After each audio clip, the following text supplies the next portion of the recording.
IITians का नीट और जी का परफॉर्मेंस आपने सुनाई है। अब आईआईटियंस ला रहा है 9th और 10th के लिए school plus, specially for school section. Raina Wadkar 92.40%, Mohammad Fuzail Khan 91.60%, Rabia Gire 89%, Khan Sumbul 88.80%, Shah Tarannum 82.80%। SSC 2024 का ये स्कूल प्लस का रिजल्ट है। लिमिटेड सीट्स अवेलेबल है, एडमिशन ओपन है 9th और 10th के लिए। Raina Asrar Wadkar and I have scored 92.4% in my SSC and I have prepared from School Plus by IITians Learn.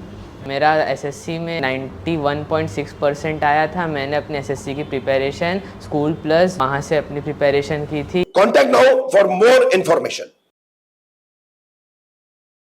Vidhan Parishad चुनावों में महाविकास आघाड़ी को लगा झटका। महायुति के 9 के 9 उम्मीदवार जीते, कांग्रेस के 8 वोट फूटे, भतीजे ने चाचा को पछाड़ा।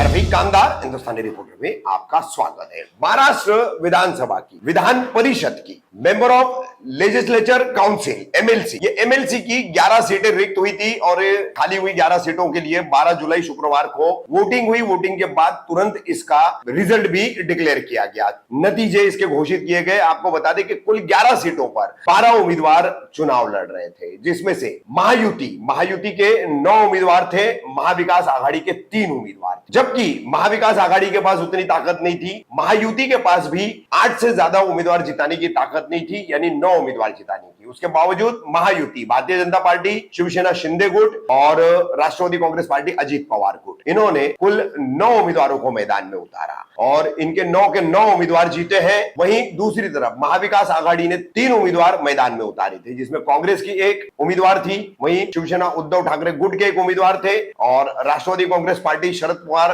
के समर्थन से शेतकरी कामगार पार्टी का 1 उम्मीदवार था। मगर इनमें से 1 उम्मीदवार को हार मिली है और यहां पर अब चर्चाएं चल रही है कि विधान परिषद चुनाव में चाचा को भतीजे ने पछाड़ दिया है, यानी अजित पवार ने शरद पवार को अपनी ताकत दिखा दी है। बहरहाल आंकड़ों की बात करें, 11 सीटों पर 12 उम्मीदवार, जिसमें से महायुति के भारतीय जनता पार्टी के पहले 5 उम्मीदवार पंकजा मुंडे 26 वोट लेकर के जीती है, पहली पसंद के वोट। इसमें आपको बता दें कि चुने हुए जनप्रतिनिधि जो है वो इसमें वोटिंग करते हैं, मतदान करते हैं। तो पंकजा मुंडे पहली पसंद के 26 वोट लेकर जीती है। उसके बाद अमित गोरखे ये भी 26 वोट लेकर के जीते हैं, परिणय फूके ये भी 26 वोट लेकर जीते हैं, योगेश टीलेकर 23 वोट लेकर जीते हैं और महायुति के समर्थित उम्मीदवार सदाभाऊ खोत, जो कि शेतकरी संगठन के नेता है, किसान संगठन के नेता है, तो ये भी 23 वोट लेकर के जीते हैं। तो कुल मिलाकर के भारतीय जनता पार्टी ने अपने 4 और एक अतिरिक्त उम्मीदवार जो दिया था, वो 5 उम्मीदवार यहां पर जीते हैं। दूसरी तरफ शिवसेना शिंदे गुट की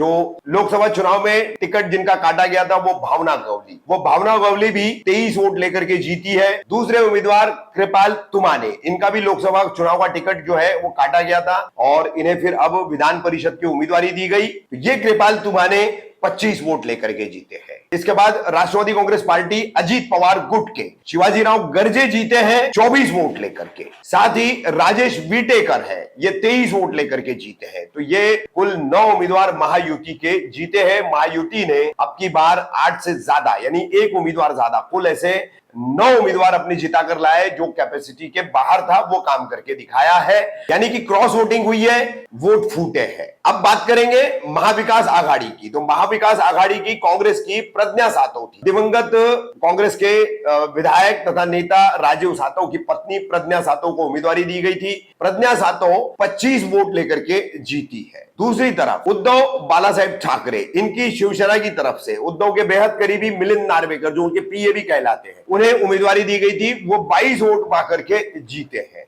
और तीसरे उम्मीदवार जो शरद पवार राष्ट्रवादी कांग्रेस पार्टी की तरफ से दिए गए थे, शेतकरी कामगार पक्ष यानी शेतकरी कामगार पार्टी के जयंत पाटिल रायगढ़ से थे, इन्हें केवल 12 मतों पे संतोष करना पड़ा और हार का मुंह देखना पड़ा है। वहीं विधान भवन में चर्चाएं चल रही थी और अनुमान लगाए जा रहे थे कि किस तरह से महायुति ने एक अपना ज्यादा उम्मीदवार जिताकर लाया है, तो जाहिर सी बात है कि क्रॉस वोटिंग के बगैर संभव नहीं। और चर्चाएं चल रही थी कि कांग्रेस के वोट फूटे हैं, कांग्रेस के 8 विधायकों ने क्रॉस वोटिंग की है और उसी के परिणाम के चलते महायुति का एक उम्मीदवार ज्यादा जीत कर आया है और महाविकास आघाड़ी का 2 की ताकत थी, 3 लड़ाए गए थे और उसमें तीसरे उम्मीदवार को महाविकास आघाड़ी जिता नहीं पाई। एक तरह से इसे शरद पवार की कूटनीति का, उनकी राजनीति का और उनका अपना जो है इसे हार का रूप भी दिया जा रहा है।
असंच पाहिजे, मस्त झालं. चला चला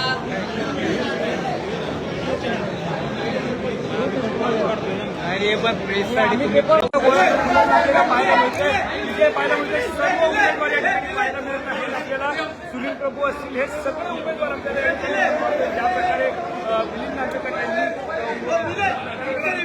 अरे हात खाली करा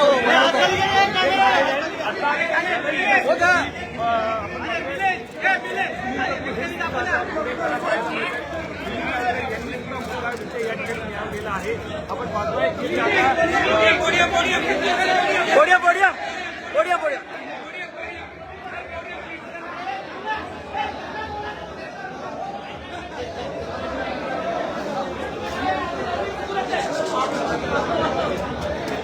गाडी तू पुढे नका जाऊ याला जाऊ दे रुपयाला जाऊ दे रुपयाला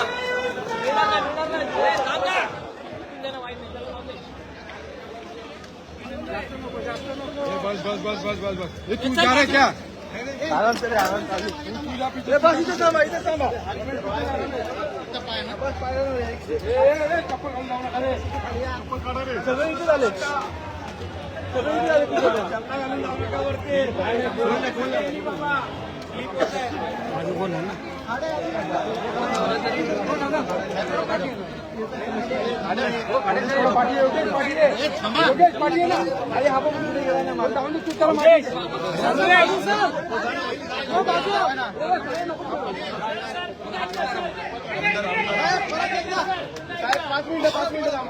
अवधेश मिळणार क्या पाऊस असा जोरात आला म्हणजे थोडं साईडला थोडं साईडला महाराज ना दिसत आहेत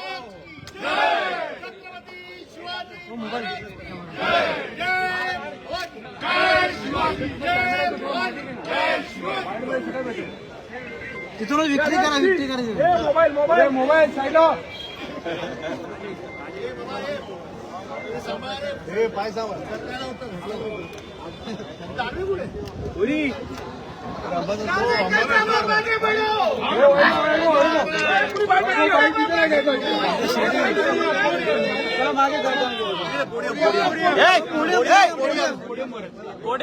पोडियमवर या सर पोडियमवर या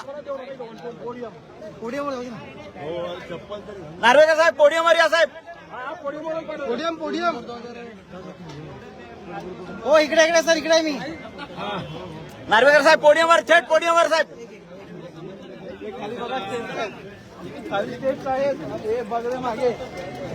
नार्वेकर साहेब थेट पोडियमवर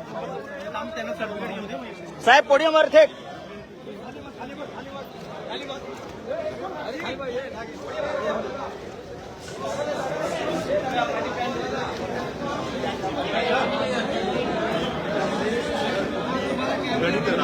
आपल्याला पाहायला भेटतात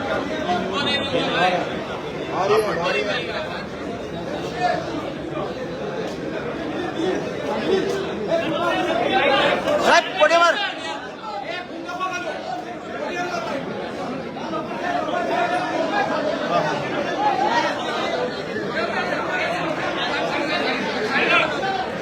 साहेब मिलिंद समोर मध्ये उभं राहा मिलिंद मध्ये उभं राहा